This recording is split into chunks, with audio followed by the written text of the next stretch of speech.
Llevo ya 12 años buscando los mejores emprendedores para invertir, desde Wolef. En Wolef lograron 5 unicornios: Nubank, Confío, Jeeves, Kavak y Loft.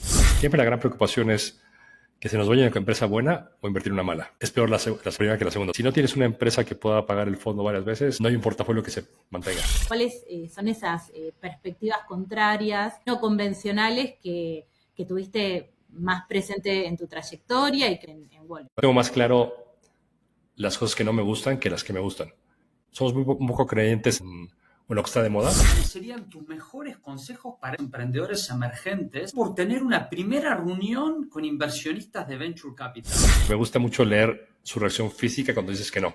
O que dices, falta un siguiente paso. Te das cuenta ahí enseguida quién tiene la resiliencia para seguir en esto y quién se va a tirar rápido, ¿no? Entonces, lo primero que les diría es mentalizarse. Cada reunión, pregunta a la persona a la que le pichas qué crees que hay que mejorar del pitch, ¿no? ¿Cuáles son algunos de los pilares de construir startups con potencial exponencial, pre-semilla, semilla y, bueno, de semilla a serie A, ¿no? El gran diferenciador de los del Fondo 1 que habían logrado dar el salto era que habían logrado traer al equipo gente que era igual o mejor que ellos. Del día 1 están obsesionados con el tema de talento.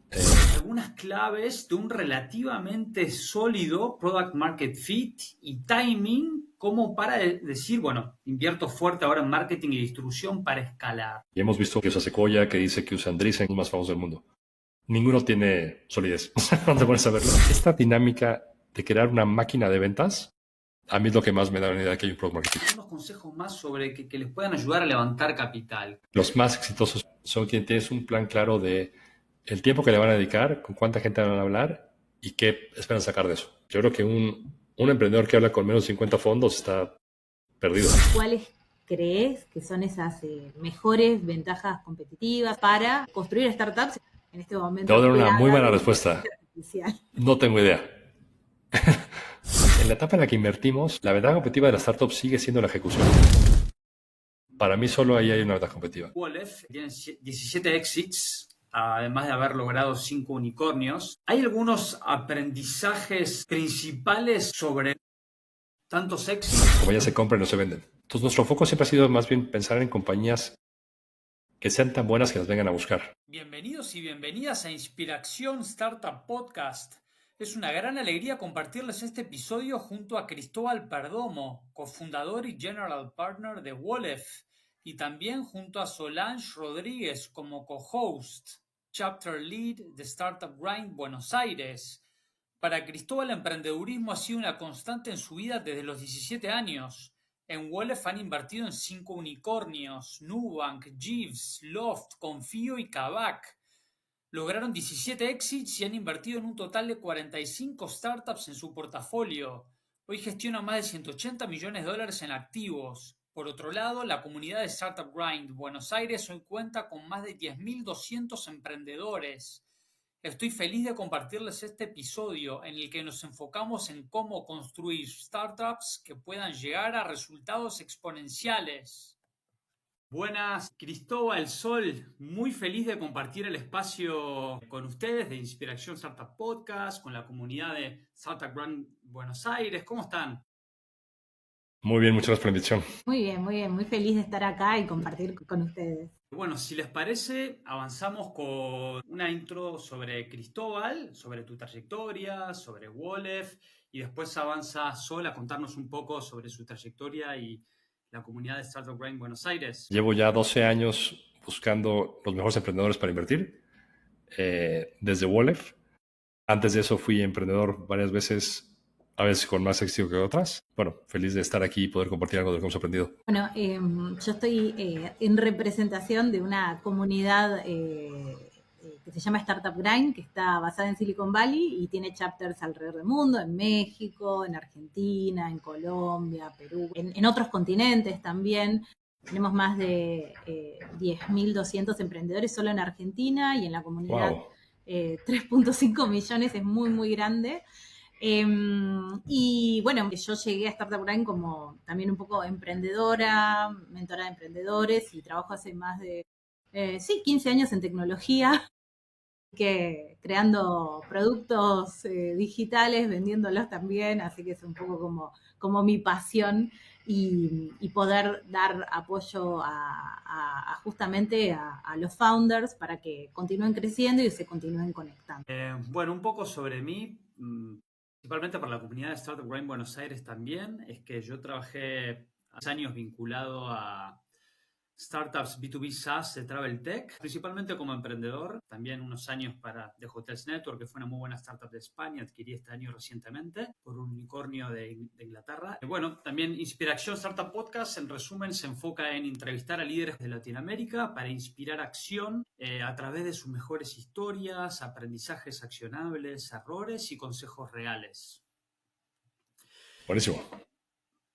Gracias. Si les parece, avanzo con una primera pregunta yo. Me gustaría empezar con algo de contexto. Cristóbal, sé que muchos del ecosistema te conocen, que debe ser una fuente de inspiración para muchos, además para mí, pero me gustaría continuar con decir que en Wolef son uno de los pocos fondos que en Latinoamérica lograron 5 unicornios: Nubank, Confío, Jeeves, Kavak y Loft. También es impresionante que gestionen más de 680 millones de dólares en activos. Y me gustaría comenzar con, actualmente, ¿qué cualidades, virtudes o señales te inspiran a sentir que un equipo fundador de una startup en etapa temprana tiene potencial de construir impacto exponencial? Bueno, lo primero que diría es, le quitaré el actualmente. Creo que algo que nos ha ayudado mucho es que pensamos muy parecidos desde el principio, no ha variado mucho. Sí creo que lo hemos refinado y es una constante como cuestionamiento que tenemos si podemos escoger mejor o cometer los errores. O sea, siempre la gran preocupación es que se nos vaya una empresa buena o invertir una mala. Es peor la segunda que la primera. Perdón, la primera que la segunda, o sea, que se nos vaya una empresa buena. Creo que la manera más fácil de contar qué es lo que buscamos y qué es lo que vemos es, hablamos siempre de la metáfora del surfista. Un surfista, pues está el surfista, está la tabla y está la ola, ¿no? Son las tres cosas que ves. El surfista, y creo que esto es lo más básico y que pues nadie te va a decir algo opuesto, pues son los emprendedores, ¿no? Y buscamos siempre emprendedores que sean extraordinarios y que sea gente que digamos, wow, yo me quisiera subir a ese barco con ellos. Pero eso no es suficiente. La tabla te habla del modelo de negocios, ¿no? Tiene que ser un modelo de negocios sólido, que se pueda mantener. Nosotros no invertimos en negocios que pierden dinero y que algún día lo van a recuperar. En Latinoamérica eso no ha pasado todavía. Todos los negocios exitosos han sido negocios que nacieron rentables y murieron rentables. Y la ola creo que es la parte que más nos costó entender, sobre todo por ser venture capital, ¿no? Y no ser una inversión personal. La ola, lo que vemos es, puedes ser el mejor surfista, tener la mejor tabla, pero si te es una ola chiquita, pues no llegas a ningún lado. Tiene que ser la ola muy, muy grande y a veces es mejor estar en una ola muy grande con una tabla más o menos y un buen surfista que estar en una ola chiquita con la mejor tabla y el mejor surfista, ¿no? Entonces fue como los tres cosas que vemos principalmente, ¿no? El equipo fundador, la tabla, el modelo de negocio y la ola, que es el mercado en el que están. Y le agregamos una cuarta, que no hay como estar en el tema del surfista, que es el tema de la evaluación. La evaluación también lo aprendimos así. Nosotros creíamos que en Latinoamérica iba a ser distinto del resto del mundo y era que íbamos a invertir en muchas compañías semi exitosas y eso nos iba a dar retorno. No hacía falta llegar a un unicornio.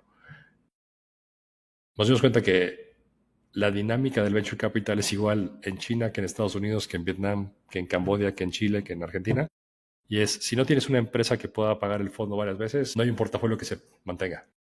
Entonces, somos muy cuidadosos con el tema de la evaluación porque por más que todos tengamos el sueño de vender una empresa en 10 billones de dólares, eso rara vez pasa en Latinoamérica. Las evaluaciones muy buenas son de 1 billón, un poco más. Las más normales son mucho más abajo de eso.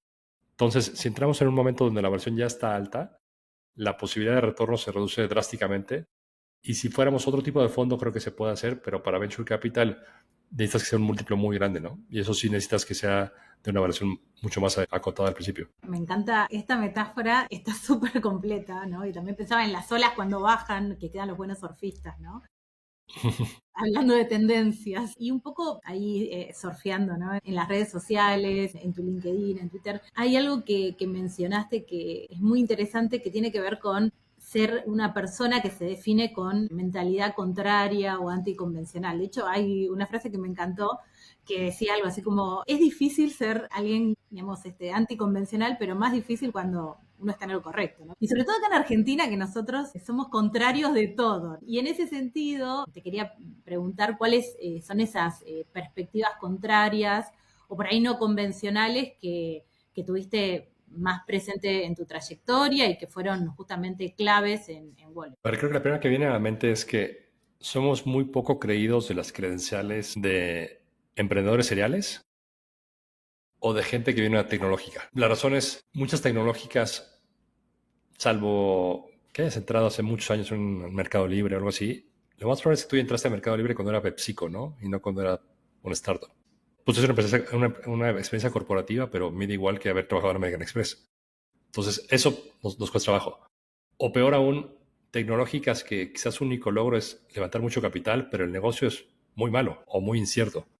Y entonces mi impresión en esas es que muchas veces traen todas las decisiones incorrectas. Y un emprendedor serial, pues yo me preocupa porque si es serial significa que ya murió varias veces su empresa. Y si hubiera sido exitoso, pues ¿para qué lo quiere volver a hacer? ¿No? O sea, como que no debe encontrar una buena lógica del emprendedor serial que me va a dar mi tranquilidad. Esa es una cosa, ¿no? La otra cosa es, y es una pregunta que me hacen muchas veces, es ¿qué sectores invertimos? ¿No? Y me cuesta mucho trabajo decir en cuáles invertimos. Menos decir en qué no invertimos. Creo que yo tengo más claro las cosas que no me gustan que las que me gustan. Y cuando vemos una compañía, rara vez pensamos a qué se dedica y nuestro análisis viene más de abajo hacia arriba. Nosotros empezamos por ver, es una compañía que tiene un margen que le da negocio, ¿no? Si no lo tiene, olvídalo, no importa qué haga. O es una empresa que no crece, pues también no me interesa. Entonces, creo que también somos un poco creyentes en las olas o en lo que está de moda. Por eso me preguntan, oye, ¿qué estás viendo? ¿O qué te emociona? Entonces, si supiera eso, pues no te diría primero. Segunda, me dedicaría a otra cosa, ¿no? Porque soy clarividente. Ojalá tuviera yo esa capacidad de poder ver lo que se viene. Sí, esas son dos cosas que nos distinguen bastante. Otra cosa muy rara que hacemos, que eso no sea al contrario, ¿no? Es nosotros nunca ponemos una evaluación en una empresa. Y un poco viene un tema filosófico y un tema práctico, ¿no? El tema filosófico es, pues me parece que es muy arrogante de mi parte creer que saber cuánto vale tu empresa. Creo que nadie sabe mejor qué vale su empresa que el fundador. Y yo al final decidiré si ese precio lo puedo pagar o no, pero eso es un tema mío, ¿no? No es un juicio de valor. Y la parte pragmática es, nosotros creemos que no somos inversionistas, porque la verdad es que no tenemos ningún perfil de inversionista anterior a haber hecho esto, con lo cual yo considero siempre que entro a una empresa como un socio y siempre me refiero a las empresas invertidas como socios, ¿no? Y no como inversiones. Y creo que es muy difícil mantener esa relación de socio cuando tú a alguien jerárquicamente le dices vales tanto. Creo que siempre queda una fricción de me pagaste menos y estoy enojado, o en el caso podría ser que me siento muy bueno porque pagué menos de lo que quería, ¿no? Entonces, por eso es un poco otra cosa que hacemos que es medio rara. Súper interesante entender cómo piensas, también en Wolef, cómo toman ciertas decisiones. De hecho, me inspiraste pensar en un comentario que también me resonó y se me guardó de Jeff Bezos de Amazon, que dice que constantemente le preguntan qué es lo que va a pasar en los próximos años y que nunca le preguntan qué es lo que no va a cambiar. Y él creo que toma decisiones con esa mentalidad también. Creo que sería muy interesante, probablemente para muchos emprendedores emergentes, que podríamos ir con escuchar de un referente como vos, Cristóbal, ¿cuáles serían tus mejores consejos para estos emprendedores emergentes que están por tener una primera reunión con inversionistas de Venture Capital? Bueno, hace 2 días tuve una reunión con un emprendedor en ese caso. Nunca había levantado capital, nunca había visto un Venture Capital, no tenía idea. Y la verdad que fue desastrosa la reunión. Y chistoso porque, a ver, siempre es bien interesante la reacción. A mí me gusta mucho ver a los emprendedores en persona. No siempre es posible hoy en día, pero porque me gusta mucho leer su reacción física cuando dices que no. O que dices, falta un siguiente paso, ¿no? Te das cuenta ahí enseguida quién tiene la resiliencia para seguir en esto y quién se va a tirar rápido, ¿no? Este tipo, cuando le dije que no éramos una opción para invertir, casi se pone a llorar. Yo creí que iba a llorar. Creo que nunca había agarrado la espalda a alguien y le di unas palmas en la espalda porque realmente sentí que se me iba a destruir. ¿Sí? Entonces, lo primero que les diría es mentalizarse. O sea, mentalizarse que la probabilidad de que te invierta alguien es casi nada. Entonces, ve pensando que te va a decir que no. Pero no por un tema de pesimismo, sino por un tema de mantenerte, ¿no? Porque si crees que uno te va a decir que sí, va a ser terrible tu experiencia. Entonces, lo primero es eso, ¿no? Lo segundo, me llamó la atención también, por ejemplo, este flaco. Yo generalmente les pido que si tienen un deck, usemos el deck como una referencia y hablamos sobre el deck y lo usamos nada más para recargar puntos, ¿no? Y él en lugar del deck tenía una página de internet en la que hacía clics y se iba a una sección y se iba a otra sección. O sea, era como muy difícil, ¿no? Porque entre él no sabía dónde estaban las partes, ni yo sabía qué seguir. Entonces, a ver, no inventen, ¿no? Si van a prestarle un fondo, hagan un PowerPoint como todo el mundo y usen eso, ¿no? Esa sería otra cosa. Claro, ¿para qué quieren el dinero? ¿No? Y sea congruente su historia con lo que van a presentar. Pues yo creo que el tema de cómo se presentan como ustedes es bien importante, que sea auténtico y que sea coherente con la historia. Entender para qué quieren el dinero, porque, por ejemplo, no hay nada más feo que alguien te diga, quiero $3 millones, pero si me das uno me sirve. Entonces, o sea, como que no hay convicción ahí, no sabes para qué lo quieres. Sí puede ser el caso que tú digas, oye, quiero $3 millones, pero si solo consigo uno hago esto, si solo consigo dos hago esto, eso creo que es súper válido, ¿no? Pero el tema de a ver cuánto cae es malísimo, ¿no? Entonces, como que sí, tener cierta definición, ¿no? De qué quieres ser y no tanto estar esperando a ver qué te dicen y reaccionar. ¿Qué más les diría? Yo creo que es un proceso bien dinámico y envolvente, ¿no? O sea, es raro que el primer pitch sea igual que el último. Yo creo que cada vez, y eso sería un consejo también, que de cada reunión, y pasa, creo que ha pasado una vez, que te pregunten, y le preguntas a la persona a la que le pitchas qué crees que hay que mejorar del pitch, ¿no? O qué crees que hay que cambiar. Yo creo que es una súper oportunidad. Yo lo hago siempre cuando voy a levantar dinero para el fondo. Y es entender, yo lo hago de otra manera. Yo lo que pregunto es, ¿por qué no me invertirías? Y de ahí trato de sacar cómo mejorarlo. Pero creo que muchos pierden la oportunidad y creo que ese es otro consejo. Es bien importante no solo el pitch, sino el post-pitch. O sea, yo muchas veces hay emprendedores a los que muy rápido les digo que no hay una opción de invertir, o sea, no vosotros, pero que yo reservé esa hora para hablar con ellos y si les puedo ayudar en rebotar alguna idea o algo, con mucho gusto. Es increíble la gente que no te dice hablemos, ¿no? La gente que te dice, ok, no, gracias. Yo creo que más de la mitad es no. Es poco el que te dice, oye, sí me interesa que me digas esto. Y muchas veces, pues ustedes lo habrán visto, una parte fea que tiene el Venture Capital es un negocio bien oscuro. Es difícil entender las motivaciones de los inversionistas. Es difícil que digan la verdad. Es oportunidades, como yo les digo, yo aquí no tengo ningún velo en el entierro, con lo cual, si me preguntas te voy a decir la verdad, pues aprovechalo, ¿no? Porque los demás siempre mis colegas suelen estar mucho maquilando qué van a hacer y por dónde se van a posicionar y qué van a ganar. Esto es súper valioso y bueno, y también esto de, hay emprendedores que por ahí están comenzando, no están tan preparados, pero también como muchas veces su emprendimiento es su hijo, ¿no? Como que tampoco están tan abiertos de pronto a recibir feedback, ¿no? Entonces, nada, me parece súper valioso que vos estés ofreciendo esta posibilidad y bueno, al margen digo de que haya muchos que no lo puedan interpretar fuera de su ego, tal vez puede ser un poco, ¿no? No, y también a ver, para mí me sirve mucho porque me doy cuenta también para quién soy una transacción más y da igual que fuera yo, Juan, Pedro, María o Jimena, Claro. ¿no? Y Claro. yo no quiero invertir en esos. O sea, en los que soy un cheque más, la verdad es que prefiero no invertir. Claro. No, esto es valiosísimo como, digo, como para los emprendedores, ¿no? También habla mucho del vínculo que se va a gestar después, ¿no? Eh, de las dos partes, ¿no? Y continuando un poco con esto de startups que están en un estado un poco más, siempre, bueno, se habla del timing al momento de innovar o al momento de construir startups, especialmente cuando son startups disruptivas, ¿no? Y en ese sentido, en esa línea, ¿cómo definirías actualmente si alguien está demasiado temprano o si es el momento indicado para lanzarse all in con una startup? Yo le diría en dos cosas distintas, ¿no? Una es la parte, si quieres, actitudinal, y creo que es más bien emprendo o no emprendo, ¿no? Olvídate de qué vas a hacer con eso. Y creo que si te cuestionas si tienes que emprender, o sea, si vas a emprender, pues yo te diría que la respuesta siempre es no, ¿no? Y yo creo que la gente que emprende pudiendo pensar en llegar al final del camino es gente que entiende que no puede hacer otra cosa más que eso. Y yo siempre le digo que emprender es un poco como querer ser actor en Hollywood o futbolista, ¿no? La probabilidad de éxito es bajísima. Entonces, si existe cualquier otra cosa en el mundo que te haga igual de feliz y crees que vas a ser igual de exitoso, hazla. Porque seguro va a tener más éxito que eso, ¿no? Entonces, para mí sí, los emprendedores que no tienen ya la obsesión de emprender, el default es no lo hagas. Consíguete un buen trabajo y sé más feliz. Ahora, el tema de qué hacer y si es el momento adecuado, hijo, es imposible de de predecir, ¿no? Y es parte del feedback que a veces vamos cuando hablamos, ¿no? O sea, yo creo que tu solución es magnífica, pero estás 5 años adelante del mercado.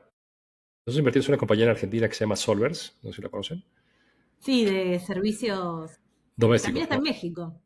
Está en México, Argentina y Sí, ha sí, estado en sí. Chile y Colombia. A ver, ahí es una empresa que fue una elección para nosotros porque el mercado es enorme, ¿no? Si tú piensas en el mercado de servicio doméstico y de gente que requiere trabajar y además emplear gente es muy grande, pero hay un tema de idiosincrático que va a cambiar con el tiempo, no hay nada para acelerarlo. Entonces, cuando invertimos, pensamos que era un tema de llegada al consumidor, ¿no? Y que la gente entienda que el servicio es mejor. Empezamos a invertir dinero muy a lo loco en Google y no se movía la aguja. Y nos dimos cuenta que es un tema de estos que hay un techo quizás de cristal que no ves y es que esa demanda no se va a crear pues porque tú pongas más dinero, ¿no? O porque grites más fuerte. Simplemente la gente tiene que, y quizás es un tema generacional, ¿no? O sea, quizás los hijos de los ahora adultos son quienes van a decir, lo uso por una plataforma. Y nos costaba mucho trabajo con clientes. De repente hacíamos una especie de focus group y los clientes nos decían, es que me da mucho más confianza la agencia. Y cuando comparábamos qué hace la agencia que se llama Solvers, Solvers hacía 3 filtros más que la agencia. Pero simplemente la idea es, ¿cómo va a ser mejor que tú lo hagas por computadora a distancia a que lo haga una persona que entrevista? Y entonces te das cuenta de eso, que el timing no es tan aparente y sí, es un tema difícil Por ejemplo, nos pasa mucho con empresas que están hoy en día, ¿no? Hoy en día yo creo que lo que más recurrente tenemos de pitches es gente que quiere hacer contabilidad con AI. Creo que va a haber 15, 20 empresas haciendo eso. Es bien difícil predecir quién tiene la tecnología adecuada. Por lo tanto, quién va a ganar, ¿no? O por qué es mejor un equipo que otro. Entonces, cuando pasa eso, siempre para nosotros el indicador más clave es la venta. O sea, ¿quién puede vender? ¿Quién puede recibir dinero? Porque, o sea, muchos también venden, pero no cobran. Entonces, sí, pues eso no es una venta, ¿no? Quizás es un proyecto académico. Pero entonces, lo importante es quién ha demostrado que le pueden pagar por esto. Porque también la historia de la tecnología es que generalmente gana la tecnología más vendida y no la mejor, ¿no? Desde el videocassette hasta lo que tú quieras. Siempre gana el que mejor lo supo vender, el que mejor lo distribuyó o el que mejor se posicionó, que el que tenía la mejor tecnología. Totalmente. Un ejemplo que pensaba en Microsoft, ¿no? Que es un gran líder de ventas y por ahí no siempre ha tenido la mejor tecnología en ese momento. Pero siempre su estrategia apuntó a esto, a inundar el mercado. Súper interesante. Este episodio es presentado por neovc.com, la plataforma all-in-one VC as a Service desarrollada por fundadores y fondos. En NeoVC agilizan las operaciones de Venture Capital de punta a punta con 4 módulos diseñados a medida para fondos de Venture Capital, startups, limited partners y analistas.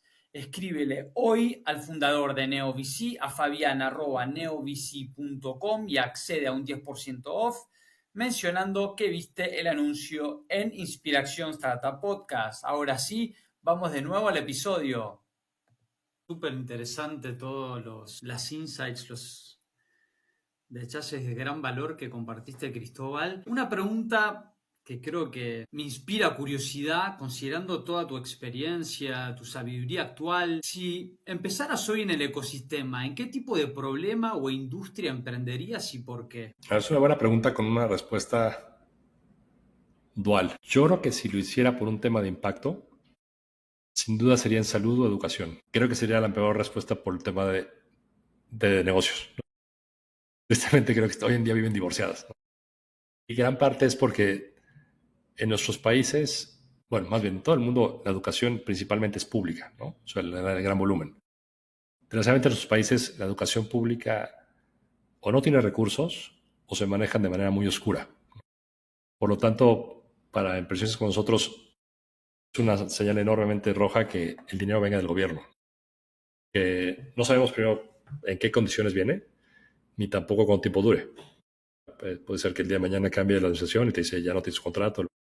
Entonces, educación y salud, al depender tanto de gobierno, es bien difícil invertir, ¿no? Nos ha costado mucho encontrar algo. De hecho, hasta la fecha no tenemos una empresa en educación o salud per se que hayamos invertido. Hemos invertido en cosas alrededor de eso, fintech o marketplace, pero que lo que no venden educación, ¿no? Simplemente son un distribuidor de eso. Ahora, si fuera para ser rico, ¿no? Para hacer dinero, yo creo que sigue siendo el mayor problema de Latinoamérica la falta de capital. O sea, yo creo que el tema de servicios financieros sigue siendo una barrera enorme. Uno, por falta de disponibilidad, y dos, porque la disponibilidad que hay vive en un mundo muy, muy viejo. O sea, los bancos, no sé en Argentina, pero en México hasta hace pocos años, un requisito para que te den un crédito es tener una línea de teléfono fija. Que eso suena como de... Sí, sí. Entonces hay gente que contrata una línea de teléfono fija para poder hacer la solicitud de un crédito. Entonces, ¿sabes esas cosas tan estúpidas? Tenemos un negocio que se llama Nexu. Es una arrendadora de autos, o sea, da crédito para autos.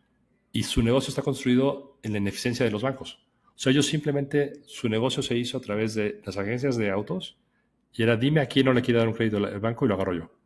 Y tiene una cartera de morosidad de menos del 2%, ¿no? Con lo cual, evidentemente, era gente que podía pagar un crédito, que era sujeto de crédito, pero los bancos y las mayores instituciones financieras están hechas para premiar la no pérdida y no para recompensar la ganancia, ¿no? Entonces, ahí es donde hay la oportunidad. Y creo que sí, que el tema financiero para mí es donde está el mayor mercado. Sí, definitivamente. Y además, viéndolo desde el punto de vista de los inversores, qué mejor invertir en gente que ya maneja dinero. Tiene mayor entendimiento, ¿no? de en qué se está metiendo y cómo hacerlo rendir, ¿no? Pasando un poquito justamente una de las las características que tienen desde Wallet de ir desde proyectos un poco que se fueron construyendo hasta lo que son unicornios, es ver todo este proceso, ¿no? De cómo se logra pasar desde un punto A a un punto B, ¿no? Y qué se necesita para ir al siguiente nivel, ¿no? A ir al B, al C y así sucesivamente. Entonces, en ese sentido, ¿cuáles son algunos de los pilares que vos has detectado al momento de cuando se habla de construir startups con potencial exponencial y, digamos, en las diferentes etapas, ¿no? Pre-semilla, semilla y, bueno, de semilla a serie A, ¿no? Lo que decía de que el tema del surfista, creo que siempre seguimos pensando en el surfista cuando invertimos. Quizás calificamos diferente la tabla de surfear o al surfista que antes, ¿no? Y un aprendizaje del fondo 1 del tema de los emprendedores era que nos dimos cuenta que el gran diferenciador de los del fondo 1 que habían logrado dar el salto era que habían logrado traer a la mesa, o sea, al equipo, gente que era igual o mejor que ellos. Ese era un gran diferenciador, sobre todo pensando en un retorno exponencial, ¿no? Creo que puedes construir un buen negocio sin traer empleados o empleados buenos, pero no ser exponencial. Es imposible que sea exponencial si son solo un genio, ¿no? Y todos los demás manos. Entonces, el tema de emprendedores que desde el día 1 están obsesionados con el tema de talento. Nosotros invertimos en una empresa en Argentina que se llama Checkers, que hoy en día es parte de Kavak. Checkers desde el día 1, a mí me impresionó que no había una contratación que no fuera de serie. Ni uno, o sea, no había la vara era altísima. Y mejor que si no fue la tercera o cuarta persona que ni siquiera estaba full time porque no tenía dinero, fue una persona de reclutamiento, ¿no? Porque ellos habían contado gente en su vida, pero no tenían procesos para contar a escala y diferentes roles que no fueran tan familiares para ellos, ¿no? Entonces, ese tema de la obsesión con el talento, y es una cosa que hemos seguido cuando hablamos con emprendedores, cuéntame, si levantas este capital que quieres, ¿no? ¿Qué posiciones clave vas a traer? Y a ver, pues, primer filtro es que sepan quién van a traer, ¿no? Y que no estén... Segundo filtro, y que ahí se mueren 90% de ellos, es que les digo, oye, dime nombre y apellido de quién es esta persona. Los fuera de serie tienen una lista de gente. Y a veces no te quieren nombre y apellido y dicen no vamos a querer robar. Y les digo, no hay problema, pero sí dime el perfil, ¿no? O sea, dime dónde trabaja hoy, cuál es qué estudió, dónde trabajó.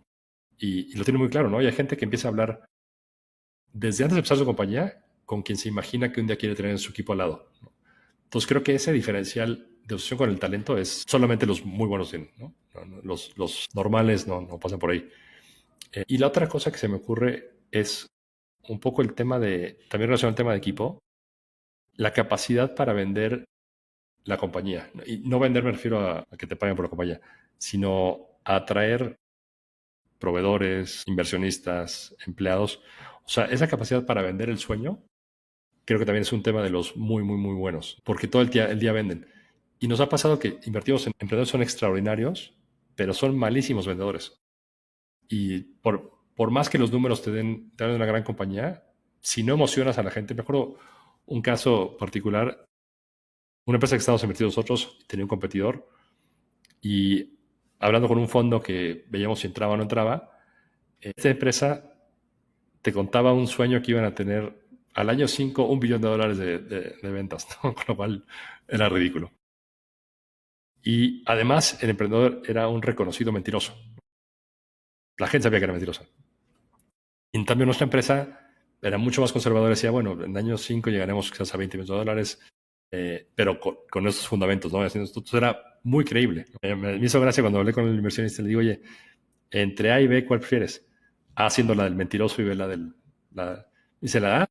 Sí, pero es un mentiroso. Sí, pero ve los números. O sea, ¿no? Entonces es un tema que desafía la razón. Súper interesante todo lo que compartiste, Cristóbal. La verdad que me están resonando muchos. Creo que también sería súper interesante abarcar contigo una pregunta sobre el famoso Product Market Fit. En Latinoamérica creo que probablemente más del 90% de las startups no llegan a lograrlo.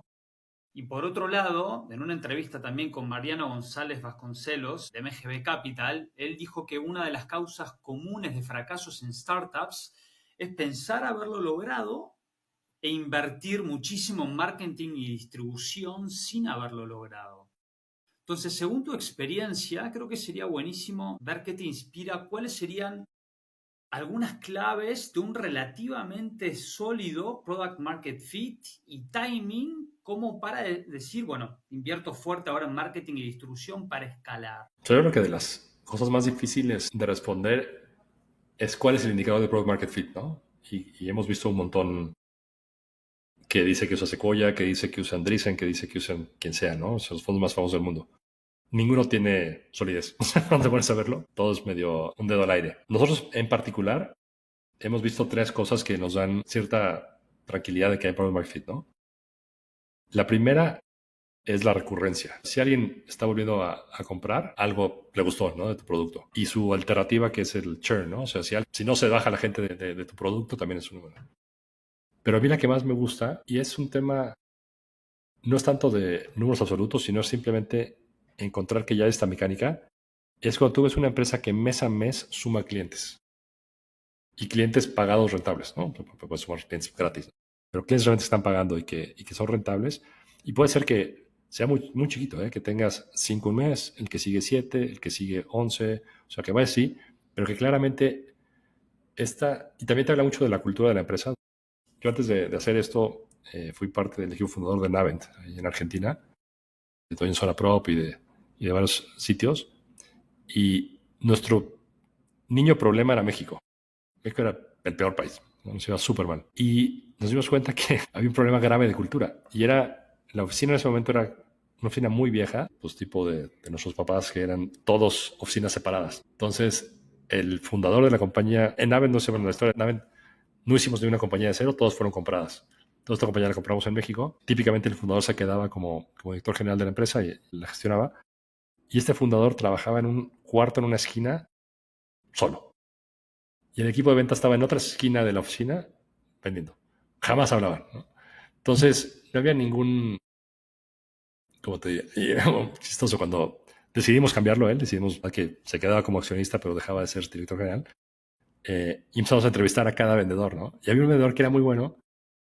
Y entonces me meto a hablar con él y veo que tiene una computadora como de hace 8 años, ¿no? Y en esa época las computadoras de 8 años eran realmente de hace 8 años. Hoy en día una computadora de 8 años, pero en esa época no. Era una computadora compact, esas que era incluida el monitor y el disco estaba todo en un solo mueble. Y era una pantalla así. O sea, ¿cómo puede ser que el mejor vendedor tenga una pantalla así? Y me dice, es que estoy castigado. ¿Cómo castigado? Sí, es que llegué tarde a la reunión de ventas y me dijeron que hasta que no empiece a llegar a tiempo, pues no puedo usar una computadora buena, que use la mala. Entonces, todas esas cosas. Entonces entró el nuevo director general de la empresa y lo primero que hizo fue irse a sentar con los vendedores, lo cual ya era como, wow. Lo segundo que hizo fue en la entrada de la oficina puso un póster enorme con un termómetro y todos los días marcaba las ventas. Entonces te das cuenta de esta cultura de que aquí lo importante es vender. O sea, aquí no me da igual si tu sitio es bonito o es feo, ¿qué? Aquí tenemos que vender. Y un poco a lo que iba, ¿no? O sea, él decía, mira, tecnología no me va a parar. O sea, si hay que arreglar, la arreglamos, pero lo que necesito es vender. Entonces, esta dinámica de crear una máquina de ventas, a mí es lo que más me da una idea de que hay un product market fit, ¿no? O sea, porque no hay manera de vender un producto malo. Y la típica excusa de un vendedor es que el producto no sirve. Puede ser, ¿no?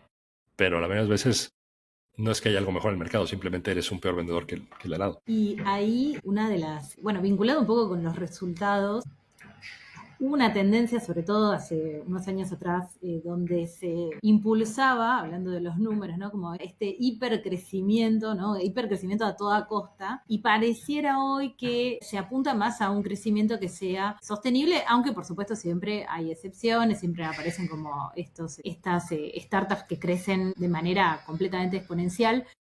Pero viendo un poco esta tendencia en la TAM, ¿cuáles son esas estrategias de distribución y esas palancas de crecimiento que vos crees que son más sólidas? Creo que depende mucho del tipo de negocio. O sea, no creo que haya como una solución para todos. Por ejemplo, la empresa está de autos. Su palanca de crecimiento es muy convencional. Ellos tienen embajadores en las agencias, que es quien está ahí presente para entender el cliente que no puede tener un crédito y subirlo a la plataforma. Entonces, probablemente no le funciona al 90% de las empresas, a ellos les funciona. Están los convencionales que usan Google, usan Facebook, usan Instagram, ¿no? Esas cosas. Yo creo que no hay un mecanismo claro.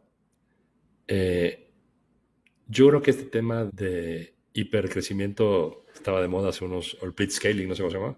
No sé si funciona en algún lado. En Latinoamérica no funciona eso, ¿no? O sea, yo nunca he visto a nadie que gastando dinero le vaya bien. Creo que tampoco el otro extremo es bueno, ¿no? El de ser una empresa rentable, pues va a ser bien difícil levantar dinero si creces 1% al mes. Entonces, creo que, y es parte de las cosas que vemos de no seguir tendencias, yo creo que esas filosofías son como de gurú barato. Creo que es mejor entender tu negocio y entender tus palancas de crecimiento.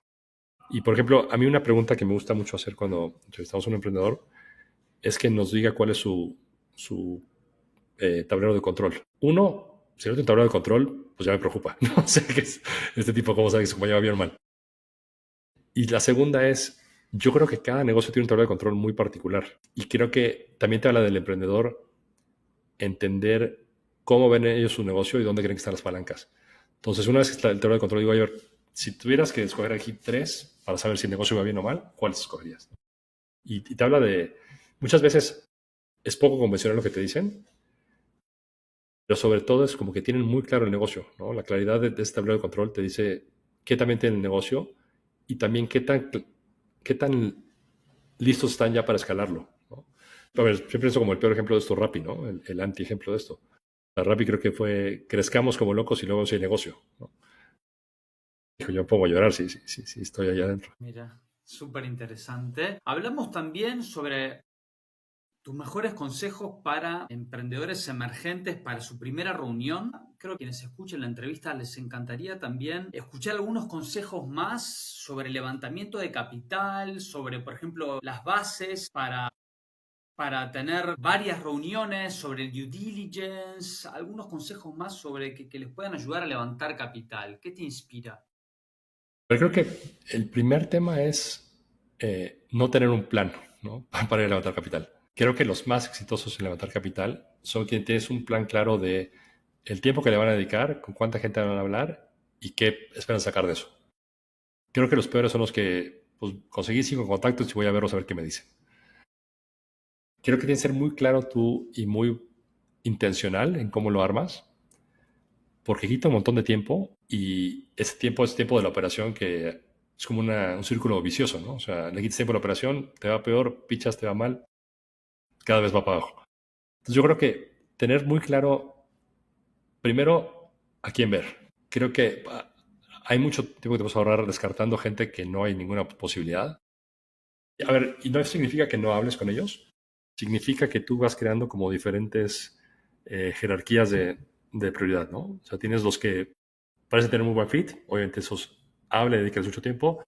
Hay quienes hay duda, término 2, y hay quienes sabes que no son fit, pero te pueden ayudar mucho a mejorar el pitch, ¿no?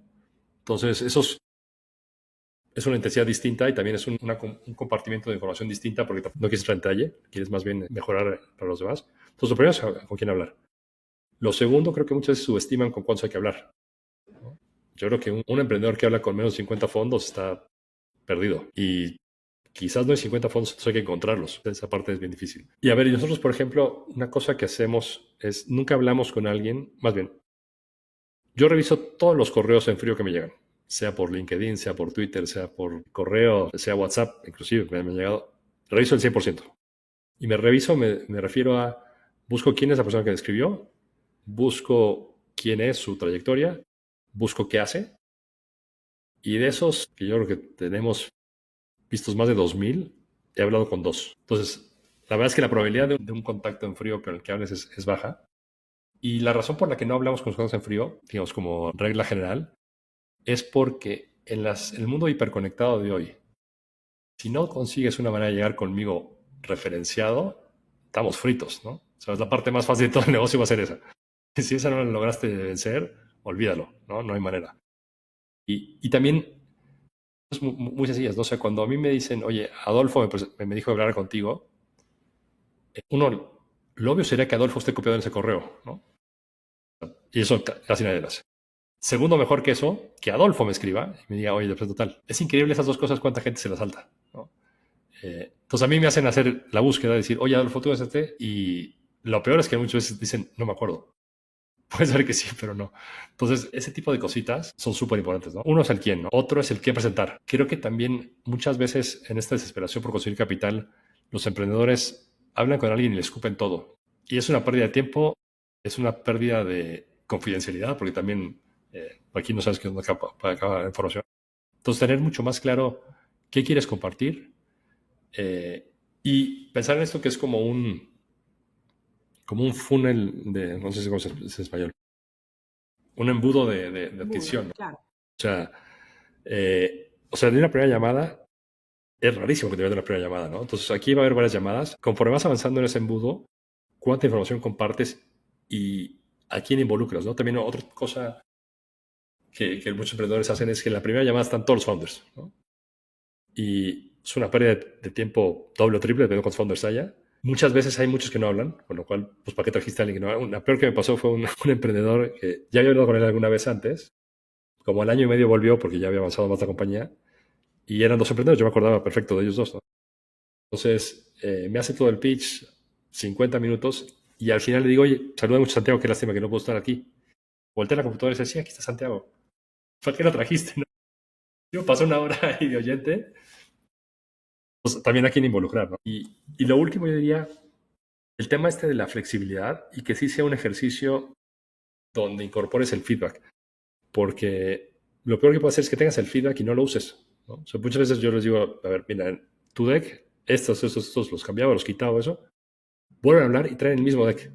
Tío, ¿para qué nos gastamos en hablar si no sirve para nada? Entonces son algunas ideas. Realmente, sí, a veces con esto me parece una conversación súper interesante porque no siempre los inversores cuentan las cosas a las que se enfrentan, ¿no? Que me parece muy interesante esto, que son cosas que rayan lo absurdo, por decirlo así, ¿no? Hay un tema hoy por hoy que, bueno, se habla mucho y que siempre está como esta pregunta que tiene que ver con las ventajas competitivas que sean más sostenibles o defendibles en el largo plazo, especialmente ahora que estamos en una época, ¿no?, donde prima la inteligencia artificial y cada vez se vuelve como más factible e incluso rápido, ¿no? Que se copie a una solución. Entonces, en ese sentido, ¿cuáles crees que son esas mejores ventajas competitivas o mejores barreras de entrada para construir startups en este mundo, ¿no?, que está en este momento? Te voy a dar una muy mala de respuesta. artificial. No tengo idea. La verdad es que en la etapa en la que invertimos no hay nada, ¿no? O sea, con lo cual hablar de una ventaja competitiva en esta etapa es completamente jarabe para mí, ¿no? Para yo creérmela y decir que invierto. Yo creo que la ventaja competitiva de la startup sigue siendo la ejecución. Para mí solo ahí hay una ventaja competitiva. He visto equipos excepcionales con ideas mucho mejores que la competencia, pero no ejecutan. Entonces, al final, y seguramente yo, si me hubieras preguntado, invierte en el que tenga mejor ventaja de entrada, serían ellos. Pero no logran cristalizar. Entonces, yo sigo pensando que la ejecución se come todo. No importa la estrategia, el producto, el equipo, si no eres bueno en ejecución. Y por eso también hacemos alguna cosa rara que hacemos es, jamás he visto una proyección de una compañía. A mí me da igual la proyección. Para escribir ficción, yo también puedo escribir ficción. A mí lo que me interesa realmente es que me digas qué has hecho, ¿no? O sea, en México tenemos este dicho que dicen, hechos son amores. O sea, a mí dime lo que hiciste y no me digas lo que piensas hacer. Entonces, sí, somos muy analíticos en la parte de la historia. Y la historia puede ser mala, ¿eh? Pero si tú aprendiste de esa historia mala, es súper útil. O sea, ideal que sea una historia buena y que además aprendiste. Pero si no es una historia buena, pero hay aprendizajes claros de por qué lo hacer ahora mejor, es súper válido, ¿no? Y súper interesante para nosotros. Súper interesante que alguien con tanta experiencia y tantos logros creo que da mucha claridad en la importancia de la velocidad y la ejecución, que muchos a veces subestiman y pierden demasiado tiempo en estrategia o en proyecciones. De hecho, también en alguna entrevista a Claudio Barahona, por ejemplo, de que en Presemilla no me hagas proyecciones a 2 años, que es ciencia ficción, como tú dijiste, ¿viste? Pero muchos lo hacen igual. Espero que inspire a emprendedores emergentes a perder menos tiempo en estas cosas y enfocarse más en la ejecución. Otra pregunta que creo que podría ser muy interesante abarcar contigo es sobre, en los años entre 2022 y 2024 fueron años de menos inversión de venture capital versus los anteriores y en general creo que se tuvo que ajustar presupuestos, se enfocó más en un crecimiento más sostenible y alargar los runways, quemar menos caja y prolongar los periodos entre rondas. Entonces, te quería preguntar si ¿hubieron algunos aprendizajes clave de este último ciclo y te inspiran algunos consejos para emprendedores que probablemente atraviesen ciclos similares en el futuro? La respuesta es más tangencial que directa, porque hemos siempre sido alérgicos a los emprendedores estos que levantaban mucha plata y quemaban mucho dinero. Alguno habremos invertido, pero no. Yo creo que es uno de las 45 empresas que tenemos. Yo creo que, a ver, el 22-24 fue un periodo donde, uno, se fueron los inversiones extranjeros, dejaron de invertir en Latinoamérica. Dos, muchos fondos estaban en proceso de levantar un fondo y no lo lograron, con lo cual capital se redujo también por ese lado. Tres, no hubo fondos nuevos, con lo cual tampoco hubo capital nuevo. Y cuatro, había mucha empresa mala. Entonces, un problema que veíamos ahí era, tenemos emprendedores que aprovecharon esa burbuja para levantar dinero barato, pero sabiendo que ese dinero era barato y había que conservarlo, ¿no? O sea, no era la idea levantar para luego levantar más. Y creo que en esas discusiones siempre nuestra idea fue, pues, si puedes conseguir dinero hasta esta evaluación, levántalo, ¿no? O sea, a mí me da igual que la evaluación sea real o no, simplemente está haciendo una caja para cuando esto desaparezca. Creo que hubo muchos que no, que tuvieron estas lecciones más tipo Estados Unidos, donde Estados Unidos sí, la verdad es que el capital sobra en Estados Unidos, ¿no? Entonces es muy fácil levantar dinero, mayor o menor precio, pero siempre dinero disponible. En Latinoamérica no. Entonces creo que una cosa es este librito que les llama Y Combinator de levanta dinero y gástalo a lo pavote. Se dieron cuenta que no sirve para Latinoamérica, ¿no? Y también creo que una parte importante es, parte del librito del Y Combinator que a mí no me gusta es, y viene de su origen, ¿no? Es el inversionista es tu enemigo. Y creo que si entras con eso a una inversión, ya empezaste perdiendo. Yo creo que, y era esa actitud mucho en el 2022, ¿no? Era, dime si sí o si no, porque tengo 4 esperándome y me da igual si eres Juan, María o Pedro, ¿no? Entonces creo que también han empezado mucho a valorar esos inversionistas. Yo siempre digo que cuando un emprendedor hace due diligence de los fondos, lo más normal es que le preguntes al emprendedor exitoso, ¿no? O sea, a ver, cuéntame de qué tal son, ¿no? Pues yo creo que jamás te van a decir algo malo. Eso sería muy idiotas decirte algo malo, ¿no? Yo les digo, habla con las empresas malas del portafolio. Esas son las que vas a saber el tema de cómo son estos inversionistas en las malas, ¿no? Yo siempre digo que es más fácil divorciarse que sacar a un inversionista de la compañía. Porque para divorciarse hay como un mecanismo muy claro, ¿no? Vas con un juez, firmas y te divorcias. En cambio, un inversionista, ¿cómo lo sacas? O sea, no hay un mecanismo. O sea, tienes que comprarlo, diluirlo. O sea, es un Frankenstein sacar a un inversionista. Y yo sí creo que ningún inversionista puede ayudar a una compañía. Yo creo que un inversionista puede crear una compañía, ¿no? Solo. Entonces, ese valor del inversionista, yo creo que en el 2022 estaba súper subestimado y era a ver quién paga más y vénganos adentro, ¿no? Y luego ya lo tenés adentro y ahora qué haces con ellos. Entonces, para mí es la mejor lección el tema de darse cuenta de que esto es una relación de muy largo plazo y de que cada persona que entra en el cap table tiene una consecuencia. No existen inversionistas inertes, ¿no? O sea, todos en algún momento tienen alguna cosa y yo apostaría más a que va a ser mala que va a ser buena. Mejor apostemos que sea lo menos mala posible a que sea buena. Qué importante esto, y del lado del emprendedor es el terror de los emprendedores terminar en un fondo donde son el último orejón del tarro, pero no pueden escaparse de ese vínculo, ¿no? Siguiendo un poquito con el tema de las startups que son invertidas, siempre se celebra todo lo que es el levantamiento de la Serie A, ¿no? Que es un hito enorme, pero lo curioso es que generalmente lo que termina ocurriendo es que menos del 50% avanza a la siguiente etapa, ¿no? Avanza hacia el levantamiento de una Serie B. Entonces, en ese sentido, sería muy interesante que nos pudieras compartir cómo es que cambia este foco, qué debería cambiarse o qué deberían ajustar en la estrategia para crecer, ¿no? Y poder tener buenas probabilidades, pues, superar ese 50% para continuar hacia una Serie B, ¿no?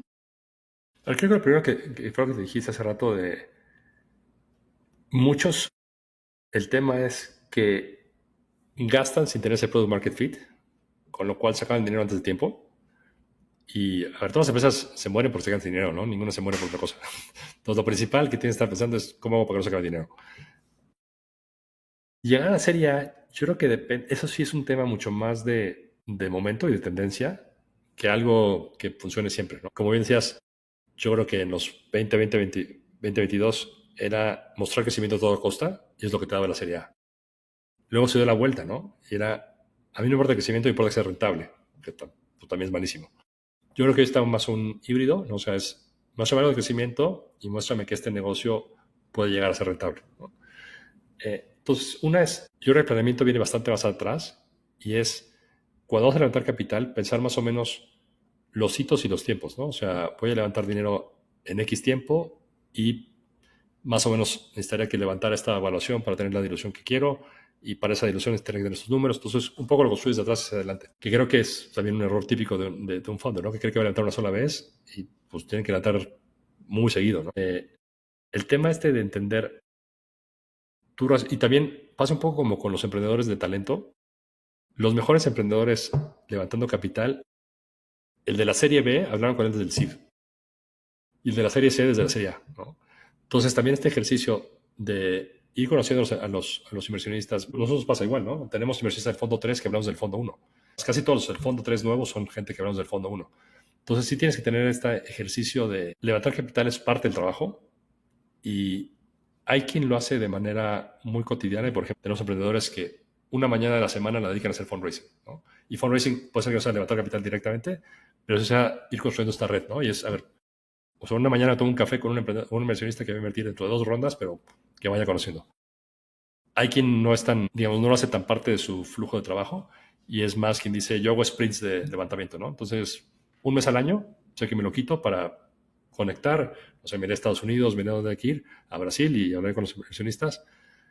Entonces, creo que eso es muy sano y esos tienen mucho más probabilidad de éxito porque tienen el pulso del mercado. Es como pues, una novia que nada más la vas a ver en su cumpleaños. Me vienes a ver en mi cumpleaños, pues, que los otros 365 días que hicimos. Entonces, como que es, a ver, pues platícame de vez en cuando, ¿no? Dime que tengo ojos bonitos. Entonces, si es este tema de mantener la relación, pues cálida, ¿no? Y no sea un te veo cada vez que quiero dinero. Súper interesante. Bueno, la verdad es que con tantas inversiones, incluso 5 unicornios en su cinturón con Wolef, creo que probablemente habrás visto de todo. Creo que sería también súper interesante abarcar contigo una pregunta sobre errores comunes de startups y si puede ser enfocarnos también de serie A a B o de B a C. Yo creo que de serie a serie el error más común es subestimar los tiempos de levantamiento. Un poco volviendo al tema de nunca te quedes sin capital. De repente hay emprendedores que les quedan 6 meses de vida y dicen, no hay problema, voy a levantar en 2 meses. Hay veces sí es posible eso, pero lo normal no es eso, ¿no? Lo normal es que tarde mucho tiempo. Entonces creo que, y aparte de ese planteamiento, ¿no? O sea, muchas veces planean como que el dinero está inmediatamente disponible. Y no es así, ¿no? O sea, tienes que tener un colchón de tiempo en el cual pues vas a estar quemando caja y sin una claridad de si va a venir más dinero, ¿no?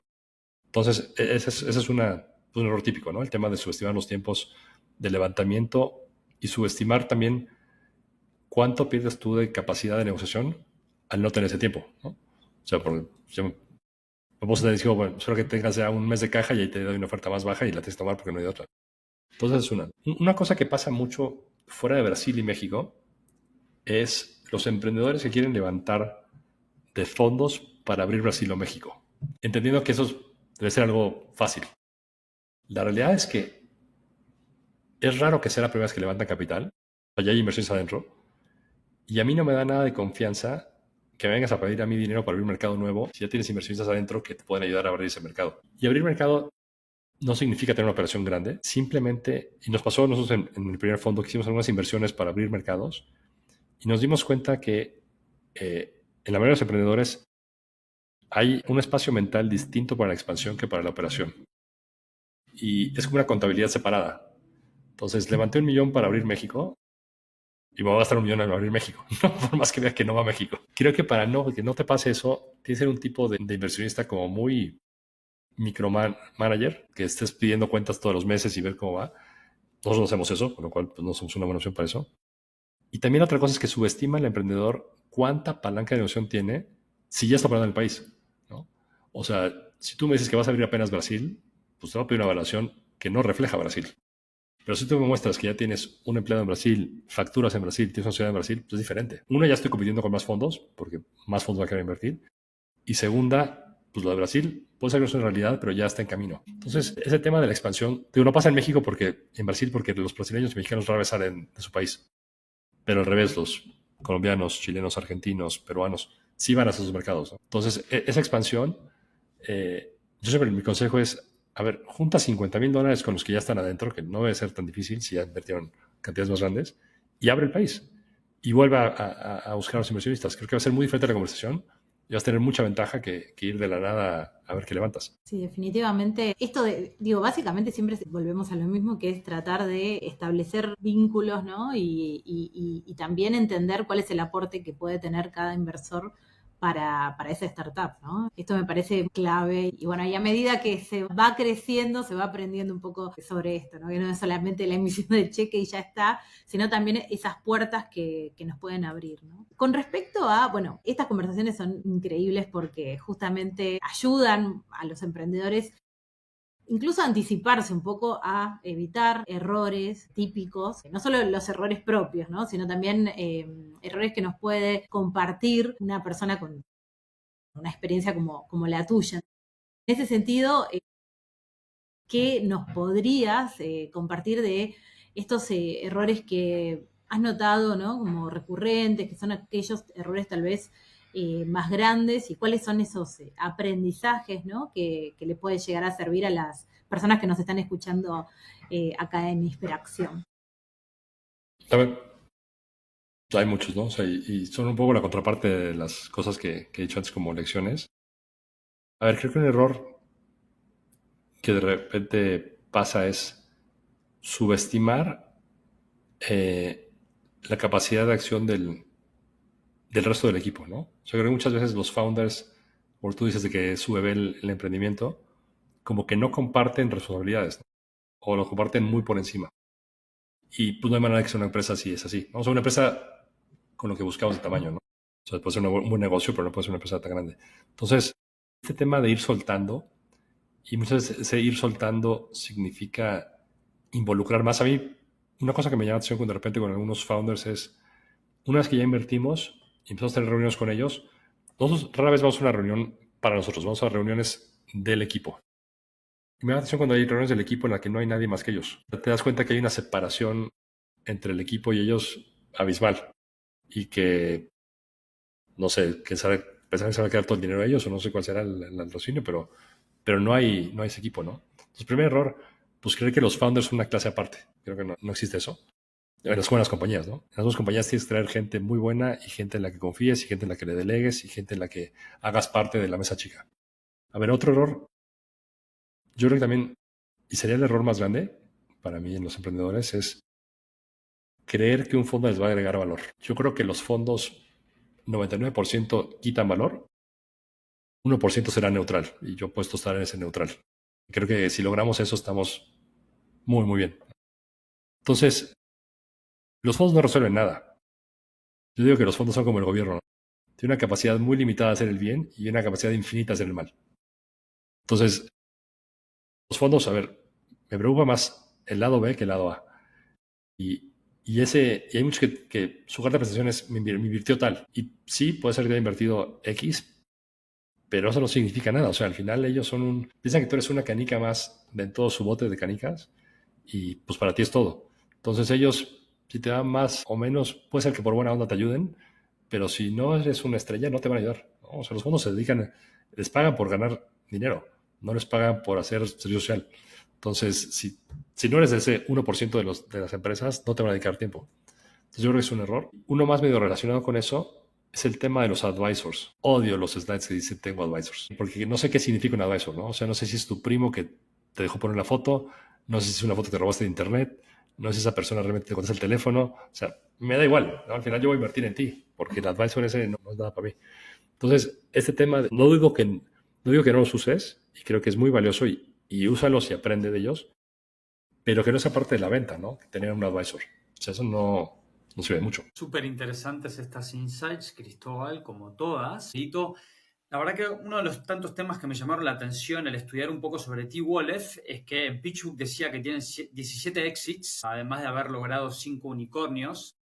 Que además de felicitarte nuevamente, me gustaría seguir con preguntarte, ¿hay algunos aprendizajes principales sobre el haber logrado tantos exits? Como dije, no tenemos ningún tipo de perfil financiero, mi socio y yo. Nuestro perfil es más de consultoría o de emprendimiento que de eso, con lo cual no sabemos vender. Creo que si algo hacemos muy mal es vender. Y vender en todos sentidos, ¿eh? Vender el fondo, vender nosotros, vendernos. Lo cual me lleva a la conclusión de que claramente las compañías se compran y no se venden, ¿no? O sea, no es que yo hice algo, sino más bien toda suerte de tener compañías buenas que la gente vino y dijo quiero invertir. Yo creo que los exits es difícil de manejar, ¿no? O difícil de manejar a un valor que sea bueno. O sí lo puedes vender, pero no se va a ser el valor que querías. Entonces nuestro foco siempre ha sido más bien pensar en compañías que sean tan buenas que las vengan a buscar. Y creo que una lección de eso también es estar abiertos a esas oportunidades, ¿no? Ya nos pasó más de una vez que oportunidades que tuvimos de vender y nos había ido muy bien y un poco no entendimos el momento, no entendimos que era una oportunidad única de vender y que esa compañía ya estaba en un pico de evaluación. Para cuando decidimos vender, ya la evaluación era menor, ¿no? Eso también pasa. Yo creo que, o sea, me gustaría dar un consejo de qué hacer para los exits, más allá del tema de enfocarse en las compañías, y lo que sí hemos aprendido que debemos ser mejores es entender esas ofertas cuándo hay que tomarlas y cuándo no. Creo que la mayoría que hemos tomado ha sido buenas, pero me arrepiento menos de las que hemos tomado que de las que hemos dejado pasar. Creo que esa es una lección. Y creo que es un poco parte del momento en el que estábamos todavía, que el fondo era joven, y pensábamos, bueno, si este fondo en este momento puede vender esta compañía y recuperar 3 veces el fondo, quizás puedo ser 5, ¿no? Y es un poco entre ambicioso y soñador. Pero yo creo que sí es muy sano siempre estar reciclando capital. Creo que sobre todo para el tipo de inversionistas que tenemos nosotros, que son en su mayoría individuos o familias, que es gente que no hace esto profesionalmente, o sea, no es gente que se dedica a invertir en fondos, sí les es muy importante entender que este negocio genera liquidez, ¿no? Y entonces esas oportunidades que tenemos de venta, tratamos de aprovecharlas. A veces es difícil saber cuánto vender, ¿no? Vender todo, vender una parte, qué hacer. Pero sí ese tema de que los inversionistas vean este flujo que regresa. Y además, lo único que tiene Venture Capital, creo que no tiene ninguna otra clase de activo, es que tiene cero correlación con el mercado. O sea, si tú usas una gráfica de Estados Unidos desde el 86 que contienen ellos estadística y ves bienes raíces, ves bolsa de valores, ves hedge funds, ves el tesoro, todos esos tienen correlación. El único que no tiene correlación es el venture capital. Y la razón es porque son ventas, como decía, oportunistas, ¿no? O sea, alguien viene y te quiere comprar y lo vendes. Y hemos tenido la suerte de que muchas de estas ventas han sido en momentos malos del mercado regular. En el COVID, por ejemplo, tuvimos un par de exits que cuando el mercado estaba desmoronando, de repente les cayó dinero, ¿no? Y dijeron, mira, está bueno esto que voy a meter un activo que no tiene nada que ver con el mercado. Luego, cuando se cayó el tema de la bolsa, cuando bajaron las acciones, a lo mejor los tasas de interés en Estados Unidos, igual tenemos ahí un par de exits. Como que este tema de aprovechar momentos contracíclicos es súper útil para crear confianza en el activo, ¿no? Claro, excelente, excelente. Y aparte, bueno, es como una lectura hasta acá un poco contraintuitiva, ¿no? Es súper interesante esto. Y con respecto a esto que hablábamos de las evoluciones de las startups, siempre se ve, ¿no? Hay personas, hay expertos que son más sólidos en etapas más tempranas y también hay algunos que están un poco más especializados o están más adecuados para etapas posteriores como series A y series B. En ese sentido, ¿qué características ves en común entre esos mejores operadores de crecimiento en las startups del portafolio? ¿Te refieres a inversionistas o Sí, empleados? en realidad, un poco los dos, ¿no? Porque son los que inciden en el growth, de que tenemos por ahí startups que tienen dentro del equipo personas que son excelentes para hacerlas crecer en momentos más early stage, pero que después pasa que por ahí el inversor, que del otro lado también detecta esto, tiene que mover o correr a la persona que creó la startup porque no está preparada para ese estadio, ¿no? Y en ese sentido también la injerencia de los inversores, digo, ustedes son inversores que han logrado que estas startups, bueno, tengan estos exits, que es digo, a nivel estadística es impresionante los números que ustedes tienen. Entonces, un poco de un lado y un poco del otro, ¿no? Lo más importante de lo que yo diría de esto es lo que acabas de decir. Y es bien difícil porque las startups son como, se vuelven medio familias, ¿no? Entonces, asumir que hay mucha gente que no va a llegar al final del camino es bien difícil. Porque te acompañó en la parte más dura, te acompañó cuando no tenía nada. Pero tristemente sí, o sea, creo que más que una familia hay que empezar esto como un equipo de fútbol. O sea, tienes el tipo que sirve para los penales, tienes el tipo que sirve para el contraataque, tienes el tipo, pero pues no lo usas siempre, ¿no? O sea, lo usas cuando es el momento. Tristemente, al final, pues estos son miembros del equipo y hay veces que salen y hay veces que entran. Entonces, esa parte es bien dura. Yo creo que sí, como bien dices, es bien diferente cada etapa. Creo que yo diría que la etapa principal es del cero a la serie B, ¿no? Yo creo que esa es y ahí creo que, ahí yo priorizaría siempre las ganas de ensuciarse a la experiencia o quizás el currículum. Y es una discusión continua con los emprendedores, pues normal, ¿no? Que tiene una persona que viene con un currículum y trabajó en, no sé, en Procter Gamble, trabajó en Google, trabajó en McKinsey y dices, wow, ¿no? Yo siempre tengo la duda de esa gente cuánto quiere trabajar. Está acostumbrado a tener un ejército de gente que le ayuda. Y en una startup, al principio, lo que no se tiene son manos. El tema de realmente creer que esta persona, por más que sepa hacerlo, va a ser quien se va a quedar hasta las 12 de la noche, va a tomar sábados y domingos, es difícil, ¿no? O sea, yo creo que el tema actitudinal es bien importante en esa primera etapa, del cero a la serie B. Yo creo que a partir de la serie B sí te puedes ya dar el lujo de apostar a currículums o experiencias, ¿no? Creo que ahí puedes realmente sacarle jugo a esta gente que quizás es un recurso caro no solo por lo que ganan, sino porque además el soporte que necesitan, ¿no? Quieren un analista, ¿no? En un principio, pues no hay eso, ¿no? Entonces, de repente quieren traer a alguien que trabaja, no sé, en McKinsey, ¿no? Y digo, el primero va a ganar la mitad, si es el caso, ¿no? De lo que ganaba en McKinsey. Y segundo, no tiene el equipo de soporte, ¿no? O sea, va a tener que hacer Excel él, va a tener que escribir, va a tener que llamar, va a tener que... Entonces, yo diferencio mucho esas dos etapas. Yo no creo que haya una tercera etapa. O sea, yo creo que de la serie B en adelante ya es simplemente amplificar lo que hay.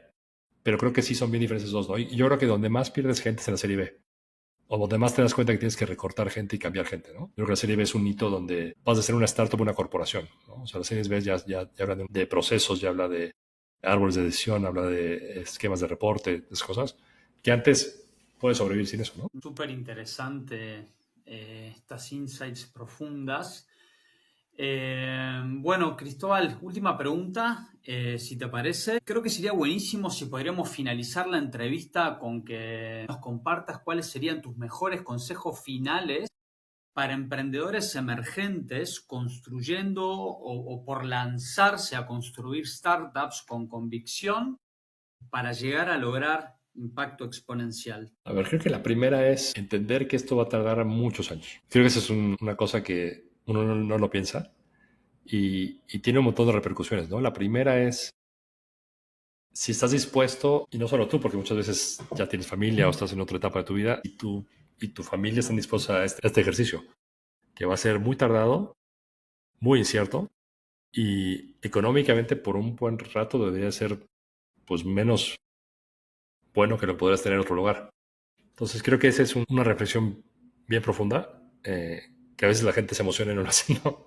Simplemente se lanza. Y un poco ligado a eso, los emprendedores más exitosos que tenemos, ninguno hizo esto por dinero. Y no digo que sean hijos de María Teresa o de la Madre de Calcuta o algo así. O sea, lo hicieron sabiendo que al final del camino, si esto funcionaba, iban a ser muy exitosos financieramente, pero ese no era el motor, ¿no? O sea, el motor que lo hacía levantarse era, quiero construir esto que va a ser más que yo.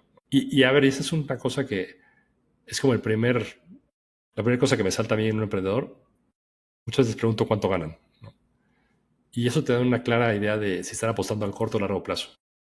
O inclusive ver su perfil en LinkedIn, te das cuenta que les importa mucho la imagen exterior de cuánto creen que valen. Yo al final creo que el mejor consejo que puedes dar a alguien es no digas mentiras, ¿no? Creo que es muy fácil decir la verdad y te acuerdas siempre de qué hay que decir, porque si dices mentiras, nunca sabes qué cuento le contaste a cada quien.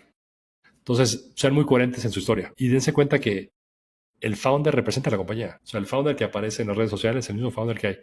Y muchas veces es más probable que te juegue para mal como aparece en las redes sociales que para bien. Muchísima sabiduría en tus consejos. Espero que inspiren a emprendedores emergentes a incorporar estas virtudes, cualidades, focos, también que les ayude a evitar errores, tomar mejores decisiones sobre levantamiento de capital, construcción de equipos, crecimiento. Fue una gran alegría compartir este espacio contigo, Cristóbal y Sol, también con la comunidad de Startup Grind, Buenos Aires. Muchas gracias. No, gracias a ustedes, un placer. Placer, muchas gracias. Gracias por acompañarnos hasta el final del episodio. Espero que lo hayas disfrutado y también que te haya llevado varios aprendizajes accionables para ejecutar. Si sentís que este episodio puede sumarle a otras personas, por favor compárteselos. Si aún no te suscribiste al canal de Inspiración Startup Podcast, me encantaría que te sumes y me permitas la oportunidad de sumarte más.